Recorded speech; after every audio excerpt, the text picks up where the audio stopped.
எங்க போறீங்க?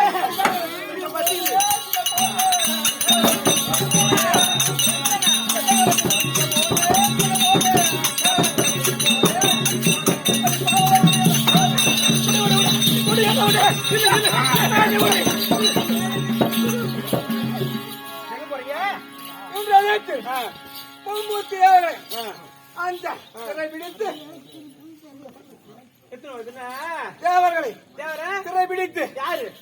நீங்களா? நேற்று இதுல மரம் வாங்கினீங்க. ஆமா, மரம் வாங்கிட்டு வந்தீங்க. ஆமா, இது ஒண்ணும் ஊர்ல பூ ஊத்தி நாடகம் வைக்கல. இது ஒண்ணு பாட்டு பாடுறதுக்கு இது நாடகத்துக்கு பாட்டு பாடுறது வச்சுக்கோ. ஆமா, இவனுக்கு எங்கடியா கொண்டு சாமி செஞ்சு விட்டாங்க. திருச்சி நாட்டு போட்டா நாடகத்து பாட்டு பாடல, சும்மா டப்பா வந்து பாட்டு போட ஊரு வரை கேட்டுறாங்க. ஆமா, எங்களுக்கு நாங்க கத்துக்கிட்டு ஆடு நாடு நாடகம் பயபக்தியோட ஆடு நாடகம். ஆமா எப்பா, அதனால எங்கேயோ வந்துட்டீங்க. ஆமா, என்னைக்கும் இல்லாம இன்னைக்கு கல்யாணம் பண்ணி திருமணம் செய்து விட்டு போன பிறகு ஆமா ஏன் உங்களுக்கு இந்த சூழ்ச்சி? இந்த சூழ்ச்சி காரணம் யாரால் வந்தது? தேவரசனை பிடிக்க போறோம் என்பது நாகவல்லி, என்னுடைய மதனியாக காமவல்லி, என்னுடைய அண்ணாவாக தெரிவிக்க எங்க அக்கா. ஆமா, எங்கள் அண்ணா மனைவி. ஆமா, சரி, அந்நியரை தெரிவிக்க என்ன சொன்னாங்க? அந்நியர் என்ன தெரிவித்தார்? நம்முடைய நாட்டில் ரதம் இருக்கிறார். ஆமா, பொன் பொருட்கள் இருக்கிறதா? ஆபரணங்கள் கிடையாது. அதனால வர வாங்கி வந்து என்ன புண்ணியம்? ஓஹோ, வரவாகி வந்து என்ன பெருமை? என்ன பெருமை? வந்து பட்டணத்தில் பவனி வரும்போது என்னுடைய தம்பி ஆகப்பட்டவர் நடந்து குடிநடையா வராரு. நீங்க மட்டும் தேர்மலை வரீங்க.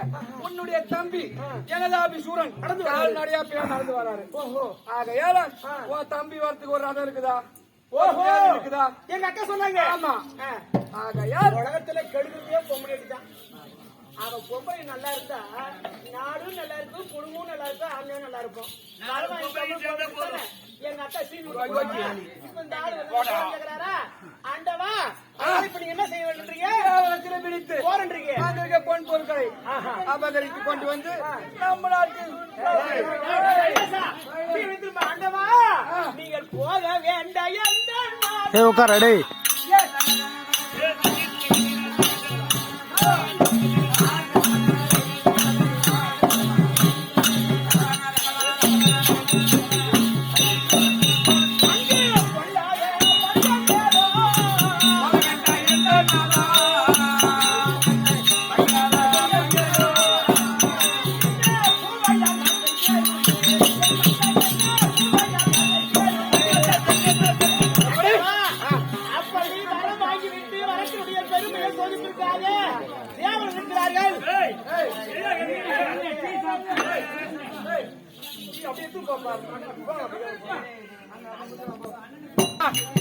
அப்படி வரமாகி விட்டு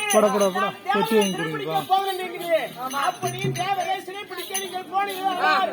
உங்களுக்கு கொள்ளாத படிகள் வந்து நேர்ந்துவிடும். இந்த பூமையால் வார்த்தையை கேட்டு நாட்டிலே சுகமாக மாற்றலாம் வாங்க போலாம்.